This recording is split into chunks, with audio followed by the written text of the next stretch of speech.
Nandiyan po ba si Architect Jeff? Dito po. Pasok po kayo. Pasok po kayo. Sir, thank you po. Thank you.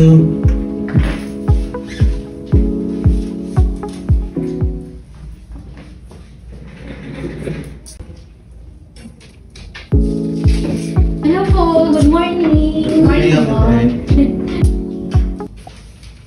Good morning, Architect. Magpapagawa sana kami ng 4-story commercial building. Kaso, construction loan po namin. Ano po ba ang kailangan step by step? Bale, nagpa-assess na po ba kayo sa bank or yung tinatawag nilang pre-approval? Yes, Architect. Actually, submitted na lahat yung mga documents. And then, ang need na lang po namin is yung building plans and yung bill of materials na lang need namin para matapos na yung mga need ng mga banks na requirements. Bale, yung mga construction documents, yung mga plans, kami po yung magpe-prepare. So, ito yung mga, ganito yung magiging sample, pero 8 sets of these ang ibibigay namin sa inyo. So, may plans, and then may mga specifications, mga reports. Once completed na po, ibibigay namin po sa inyo lahat yung copy. Architect, pag nag-construct na, paano ba ang process sa payment and other matters po?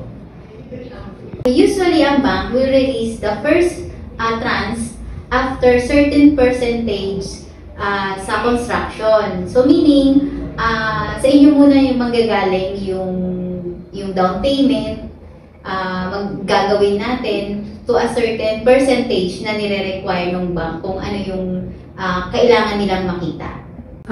Yes, Architect. Bali, na-explain na po ng bank sa amin. And then, we have revolving for that. And then, kahit kung nga sa ngayon, pwede po kami mag-down ng 30% or depende po din sa pinagkasunduan ng bangko or sa atin po din. And then, pwede kami po makapag-down ng 30% po sa inyo para tuloy-tuloy na po natin yung process. Usually, we can request po sa bank kung ano yung kanilang mga requirements. Meaning, hihingi tayo kung ano yung mga gusto nilang makita per trans na ibibigay nila. For example, sa 30%, kasi yun, as per my experience, tatlong trans yan, 30, 60, and 90. Dun sa 30%, usually, silang magbibigay sa atin anong gusto nilang makita. For example, dapat tapos na yung foundation, yung slab sa ground, nakabuhos na, yung columns. Usually, may bangko din nire-require na nila second floor, buhos na. So, usually, that is 30% sa mga banks. Okay, Architect.